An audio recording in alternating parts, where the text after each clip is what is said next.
नमस्कार, capital TV में आपका स्वागत है। आज हम एक ऐसे कानून के बारे में डिस्कस कर रहे हैं जिसे आप कह सकते हैं कि हिंदुस्तान का सबसे खतरनाक कानून है।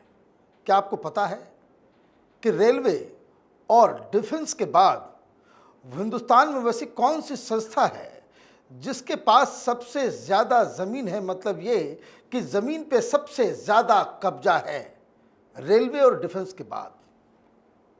उसका नाम है वक्फ। वक्फ उस ज़मीन को कहते हैं जिसे अल्लाह के नाम सुपुर्द कर दिया जाता।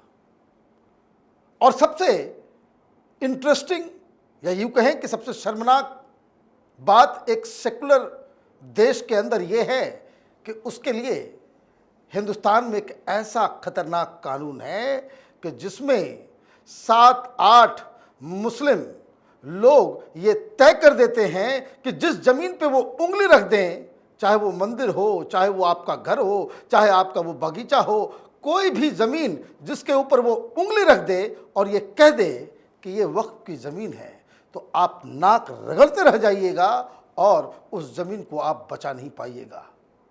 और इस खतरनाक कानून के ऊपर आज चर्चा करने के लिए हमारे साथ सुप्रीम कोर्ट के लॉयर अश्विनी उपाध्याय जी हैं। बड़ा खतरनाक कानून है। आपने सही किया, आप इसे सुप्रीम कोर्ट लेकर के गए। पहले इस कानून के बारे में बताइए कि ये कानून क्या किसी भी डेमोक्रेसी, किसी भी सेकुलर मुल्क में ये जायज़ हो सकता है किसी भी एंगल से? मनीष जी, ये कानून भारत का नहीं बल्कि दुनिया का सबसे खतरनाक कानून है। ऐसा कानून हो सकता है अरब में बना हो जहाँ पे डेमोक्रेसी नहीं है, लेकिन America, Singapore, France, China, Korea, Japan, ऐसे कई देशों को मैंने कानून को पढ़ा कि क्या ऐसा कानून उन देशों में है। किसी भी देश में मुझे ऐसा कानून नहीं मिला। ये कानून कांग्रेस ने बनाया था 1995 में। 1991 से जो 1996 तक कांग्रेस की सरकार थी, उसने बड़े खतरनाक कानून बनाए, एक के बाद एक, एक के बाद एक। उस समय आपको याद है अयोध्या वाला आंदोलन पूरा पीक पे था। उसके बाद 1991 में कांग्रेस ने पहला कानून बनाया, प्लेसेस ऑफ वर्शिप एक्ट, और ये कहा कि अयोध्या का मामला तो कोर्ट से हल होगा, बाकी काशी, मथुरा और भद्रकाली, बाकी और जो भारत में और भी मंदिर हैं जिन पे अवैध कब्जा किया था मुगलों ने, उसका मैटर कोर्ट में जाएगा नहीं, और कोर्ट में अगर चला भी गया तो वहीं डिसमिस हो जाएगा, ख़त्म हो जाएगा। मतलब हिंदुओं के लिए, जैन के लिए कांग्रेस ने 1991 में कानून बना के उनका कोर्ट का दरवाज़ा ही बंद कर दिया। ये हुआ 1991 में। दूसरा 1992 में ना माइनॉरिटी को डिफाइन किया, ना माइनॉरिटी को आइडेंटिफाई करने की कोई गाइडलाइन बनाया, और माइनॉरिटी कमीशन एक्ट बना दिया। ये 1992 में दूसरा कानून बनाया। इस बीच उन्होंने और भी कई कानून बनाए, लेकिन जो सबसे खतरनाक कानून बनाया 1995 में, ये कानून बनाया जिसको कहते हैं वक्फ एक्ट। वक्फ एक्ट बना के इन्होंने सेक्शन इसका जो 14 है, जिसमें उन्होंने वक्फ बोर्ड बनाया। वक्फ बोर्ड क्या कहता है, जरा मैं आपको सामने ये कानून पढ़ के बताता हूँ। सेक्शन 14 देखिए, कंपोजिशन ऑफ बोर्ड है। मुस्लिम मेंबर ऑफ पार्लियामेंट, यानी बोर्ड का जो मेंबर होगा, एक मेंबर होगा MP, मेंबर ऑफ पार्लियामेंट, लेकिन वो भी मुस्लिम होगा। मुस्लिम मेंबर ऑफ लेजिस्लेचर, यानी एक MLA, मुस्लिम MLA इसका मेंबर होगा। एक मुस्लिम एडवोकेट इसका मेंबर होगा। एक मुतवल्ली, जो मस्जिद में नमाज करवाते हैं, वो इसका मेंबर होगा। एक मुस्लिम स्कॉलर इसका मेंबर होगा। एक शिया या जो सुन्नी आइडियोलॉजी का एक मुस्लिम होगा, और एक मुस्लिम टाउन प्लानर होगा, और एक मुस्लिम IAS ऑफिसर होगा। तो मतलब MLA भी मुसलमान, MP भी मुसलमान, एडवोकेट भी मुसलमान, टाउन प्लानर मुसलमान, IAS या जो PCS अधिकारी होगा सरकार की तरफ से वो भी मुसलमान, मुतवल्ली भी मुसलमान, मुस्लिम स्कॉलर भी मुसलमान। तो ये 7 जो मुस्लिम्स हैं इस बोर्ड के मेंबर, वो जहाँ जिस जमीन पे उंगली रख देंगे वहाँ आप कोर्ट नहीं जाएंगे इनके उंगली रखने के खिलाफ। उदाहरण के लिए हम आपके ऑफिस में बैठे हुए हैं, यहाँ पे वक्फ बोर्ड आके बोले कि ये जो वक्फ बोर्ड है मनीष जी, ये आपके पिताजी ने हमको दान कर दिया था, आपके दादा ने दान कर दिया था। अब आप और जुबानी कोई लिखा और आपको नई नोटिस इशू कर देगा, आपको नोटिस इशू कर दिया कि भाई ये जो आपका ऑफिस है ये तो जी वक्फ की प्रॉपर्टी है, आपके दादा दे के चले गए थे। अब उसकी नोटिस के खिलाफ आप नोएडा की कोर्ट में नहीं जा सकते, उसकी नोटिस के खिलाफ आप उसी में जाके अपनी दरखास्त करेंगे जिसने आपको नोटिस दिया है, यानी उसी बोर्ड में। मतलब ये लोग नोटिस भी देंगे हाँ, और सुनवाई भी वही करेंगे। वही नोटिस देने वाले हैं, वही वकील हैं, वही जज हैं, वही थानेदार, वही सिपाही। और ये कानून कांग्रेस पार्टी ने बनाई। ये कांग्रेस पार्टी ने उस समय 1995 में बनाया। तो वो जो 7 मेंबर का वक्फ बोर्ड है जिसके 7 के 7 सदस्य मुस्लिम हैं, वो आपको नोटिस देंगे कि जो आपका घर है या आपका जो खेत है ये तो वक्फ की प्रॉपर्टी है। तो उस नोटिस के खिलाफ आप उन्हीं के पास जाओ, बोले भैया नहीं तो जी वक्फ पे नहीं है, तो हमारा है। उन्हीं से दया की भीख मांगो। अगर आपको कोई दिक्कत है, आप उनकी बात को, वो आपकी बात नहीं मान रहे, तो आप कोर्ट नहीं जा सकते, डिस्ट्रिक्ट कोर्ट नहीं जा सकते, आपको ट्राइब्यूनल में जाना है। अब आप नोएडा में बैठे हुए, आपके घर पे उन्होंने कह दिया आपका वक्फ मैटर है, नोएडा के आप कोर्ट में जा नहीं सकते, आपको ट्राइब्यूनल में जाना है। ट्राइब्यूनल कहाँ बना है? लखनऊ में। तो मेरठ मुजफ्फरनगर वाला लखनऊ जाए, गाजियाबाद नोएडा वाला जाए, बुंदेलखंड झांसी वाला लखनऊ जाए, गोरखपुर गाजीपुर वाला भी, चंदौली वाला भी जाए। अपनी ज़मीन बचाने के लिए मुझे, जो मेरी ज़मीन है, मुझे बगल के कोर्ट में जाने नहीं दिया जा रहा है, मुझे 500 किलोमीटर की यात्रा कराई जा रही है, और सिंपल एक बिना किसी, अच्छा उसको ये भी कारण बताना भी नहीं है कि हाँ कोई हमारे पास कागज है, कुछ नहीं, बस सिंपल कहना भाई ये ज़मीन हमारी है, ख़त्म बात हो गई। ये सिचुएशन है। तो ऐसी व्यवस्था में तो जो गरीब पंडित होगा, पुजारी होगा किसी मंदिर का, वो तो किसी मंदिर के ऊपर भी कह देंगे कि भाई ये वक्फ का है। मैं यही तो कह रहा हूँ कि मनीष कुमार जी समझदार हैं, संभ्रांत हैं, 4 आदमी से जान पहचान है, चलो मनीष कुमार जी तो लखनऊ चले जाएंगे। वो बेचारा नोएडा का बैठा हुआ एक गरीब मंदिर में, जिसको 200-400 रुपये दक्षिणा मिलती है, और ज़्यादा उसको कानून का ज्ञान नहीं, उसको बारीकियाँ नहीं पता, उसका लखनऊ में कोई जानने वाला नहीं पता, लखनऊ में किसको जाके पकड़े कुछ नहीं पता। और पता चला जिस दिन जा रहे, ये ऐसे भी परेशान करते हैं, इनको पता है कि अच्छा एक बुला लेंगे भाई इस दिन आओ सुनवाई है, उस दिन बैठेंगे नहीं। अब आप यहाँ से जाओ लखनऊ, फिर पलट के घर आ जाओ, तो आपको ऐसे चक्कर लगाते रहेंगे। ये सिचुएशन है। इसलिए मैंने कहा सुप्रीम कोर्ट में, जो मैंने पिटीशन फाइल किया, ये कानून हमारे बेसिक स्ट्रक्चर के खिलाफ है, ये कानून सेकुलरिज्म के खिलाफ है। सेकुलरिज्म का मतलब कि जो कानून होना चाहिए वो रिलीजन न्यूट्रल होना चाहिए, जेंडर न्यूट्रल होना चाहिए। ये तो मुसलमानों के लिए है। दूसरा, हमने कहा कि अगर ये कानून आपने माइनॉरिटीज़ के लिए बनाया होता तब भी बात समझ में आती है। ये सिर्फ मुसलमानों के लिए, केवल मुसलमानों के लिए।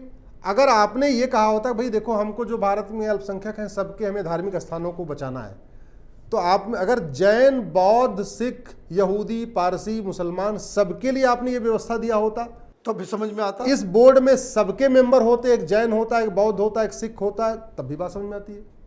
लेकिन नहीं, मुस्लिम की प्रॉपर्टी इकट्ठा करना, जो ऑलरेडी जिसके पास खुद भारत में रेलवे और डिफेंस के बाद सबसे ज़्यादा प्रॉपर्टी है, मंदिर मठ मंदिर से ज़्यादा प्रॉपर्टी वक्फ बोर्ड लेके बैठा हुआ है, और उसको आपने ये अधिकार दे दिया कि जहाँ मन करे, नजूल की ज़मीनें होती हैं, पुरानी ज़मीनें होती हैं, बहुत सारे ऐसे लोग हैं जिनके बच्चे नहीं होते हैं, उनकी ज़मीनें रहती हैं, खेत खलिहान होता है, ये जो गोचर वाली जो जहाँ गाय चरती हैं वो जब ज़मीनें होती हैं, ये जहाँ उंगली रख दे यही उसका हो गया। और ये बोर्ड डीएम के ऊपर है, कलेक्टर के ऊपर है। क्या मतलब ये जो आदेश कर देगा, कलेक्टर की ड्यूटी है उसको लागू कराना। अगर इसने कह दिया ये फला वाली ज़मीन, ये आपका ऑफिस, ये हमारा वक्फ का है, तो नोएडा के कलेक्टर साहब आएंगे, बुलडोजर लगा के आपको ऑफिस कहेंगे खाली करो, अपना सामान हटाओ, लेके जाओ, आपका कैमरा वैमरा सब बाहर करवा देंगे। ये है इसकी पावर। ऐसी मतलब असीमित पावर देने वाला मैंने कोई कानून देखा ही नहीं। बस नोटिस देना है, 2 महीने के बाद बोले खाली कर दो। अच्छा, फिर जो आप सुप्रीम कोर्ट में गए तो क्या हुआ? सुप्रीम कोर्ट में सुनवाई में क्या हुआ? सुप्रीम कोर्ट में आज मैं गया तो मैटर लगा आज सुप्रीम कोर्ट में, जस्टिस चंद्रचूड़ साहब के सामने लगा था, तो बोले कि ये पार्लियामेंट का कानून है, कैसे इसको ख़त्म करें। हमने कहा कानून संविधान के खिलाफ है, इसलिए इसको ख़त्म करना ज़रूरी है।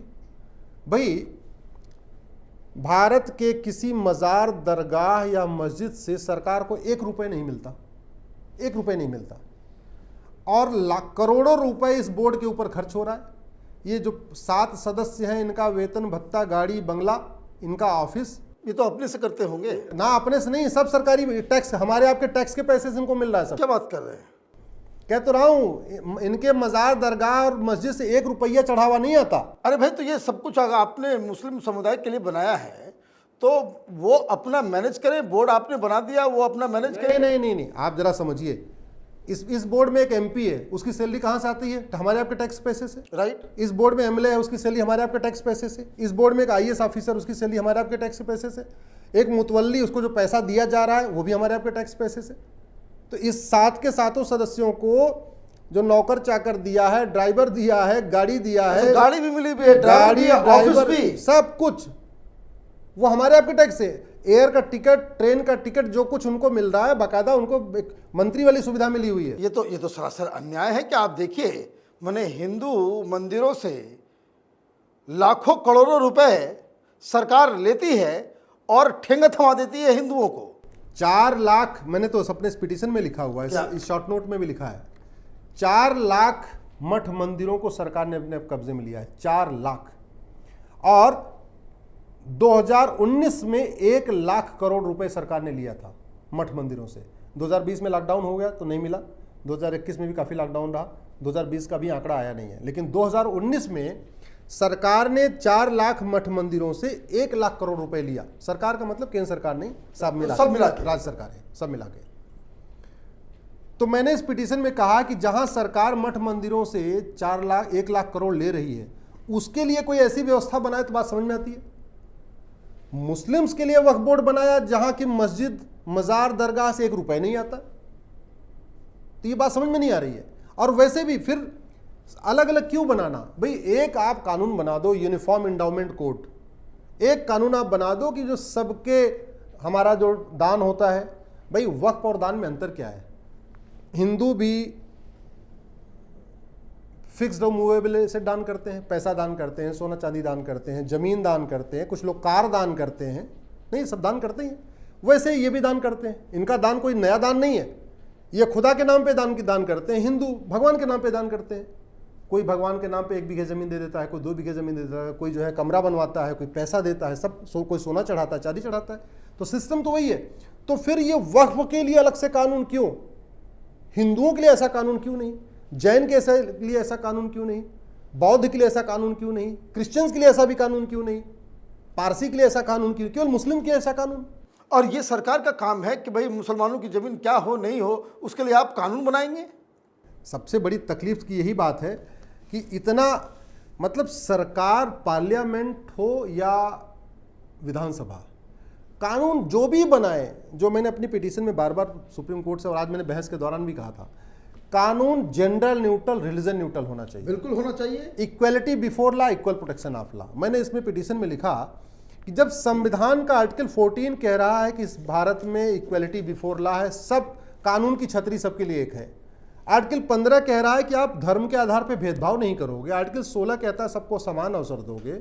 आर्टिकल 21 कहता है सबको समान राइट टू लाइफ लिबर्टी है। आर्टिकल 25 कहता है सबको समान धार्मिक अधिकार है। तो ये एक पर्टिकुलर के लिए क्यों?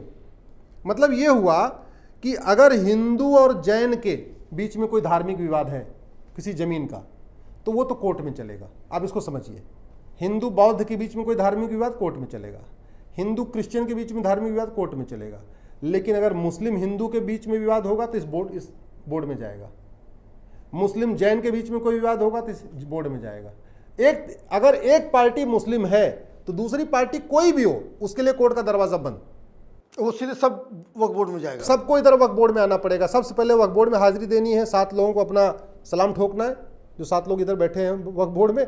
उसके बाद उनके आदेश को आपको फॉलो करना है।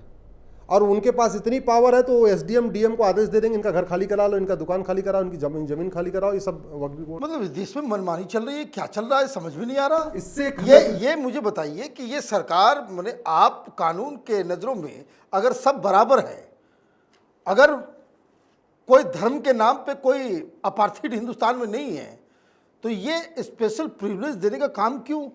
देखिए, भारत में 3 कोर्ट है, 3 तरीके जो संविधान में है। एक सुप्रीम कोर्ट पूरे देश के लिए, हाई कोर्ट उस राज्य के लिए, फिर डिस्ट्रिक्ट कोर्ट उस जिले के लिए, ये सिस्टम है। और सिविल प्रोसीजर कोड में बहुत साफ साफ लिखा हुआ है, कॉन्स्टिट्यूशन में बहुत साफ साफ लिखा हुआ है कि सिविल डिस्प्यूट जहाँ पे शुरू होगा वो उसी जिले में जाएगा। इस कानून ने उसकी भी धज्जियाँ उड़ा दिया। ये कानून कह रहा है सिविल डिस्प्यूट शुरू होगा जमीन का नोएडा में, लेकिन मुकदमा चलेगा लखनऊ में। लखनऊ में ट्रिब्यूनल जहाँ बैठा हुआ है, बोर्ड जहाँ बैठा हुआ है, क्योंकि बोर्ड हर जिले में तो नहीं बैठा हुआ है, वो तो वहाँ बैठा हुआ है जाके। तो इसने सिविल प्रोसीजर कोड की भी धज्जियाँ उड़ा दिया, और उस संविधान में जहाँ साफ साफ लिखा हुआ है कि सिविल ओरिजिनल कंडीशन में जहाँ पे शुरू होगा वहीं उसका सूट चलेगा। जैसे अयोध्या का सूट है तो अयोध्या में चलेगा, काशी का सूट है काशी में चलेगा, लेकिन ये करे नहीं, ये तो आपको ट्रिब्यूनल में लाना पड़ेगा। जो पहले जहाँ चल रहे हैं वो तो चल गए, लेकिन अब जो नए शुरू होंगे वो आपको ट्रिब्यूनल में लाना पड़ेगा। बहुत बहुत आपने चौंकाने वाली जानकारी दी, और आपको बहुत बहुत मुबारकबाद, आपने इस तरह के मुद्दे को उठाया, और अब ये मसला कोर्ट में है। देखिए कोर्ट में क्या होता है, उसके लिए तमाम दर्शकों की तरफ से भी आपको बधाई कि आप इस तरह से संघर्ष आगे करते रहें। लेकिन बड़ा सवाल ये है कि आखिर ऐसा क्या है कांग्रेस पार्टी के डीएनए में कि 1991 और 1995 के बीच ये तमाम इस तरह के डिस्क्रिमिनेटरी लॉज बाकायदा देश के ऊपर थोपा गया। उसकी वजह बहुत ही सिंपल है, मुस्लिम वोट बैंक, बाबरी स्ट्रक्चर वो जो था उसके गिरने के बाद मुसलमानों और कट्टरपंथियों के ऊपर जिस तरह का दबाव कांग्रेस पार्टी और सरकार के ऊपर पड़ा, आपने एक के बाद एक अनर्गल कानून बनाना शुरू कर दिया कि ताकि मुस्लिम नाराज ना हो जाए। मुस्लिमों को खुश करने के लिए आपने संविधान के बेसिक स्ट्रक्चर्स को ही, जिसको कह सकते हैं कि ताक पे रख के आपने इस देश की राजनीति को पल्यूट करने की कोशिश की है। समय बदल रहा है, अश्विनी उपाध्याय जैसे संघर्षशील व्यक्ति अब कानून की लड़ाई कोर्ट तक लेकर के जा रहे हैं। हम लगातार इस तरह के सवालों को उठाते रहेंगे। आप देखते रहिए कैपिटल टीवी, हमारे वीडियोस को लाइक कीजिए, शेयर कीजिए और हमारे चैनल को सब्सक्राइब कीजिए। धन्यवाद।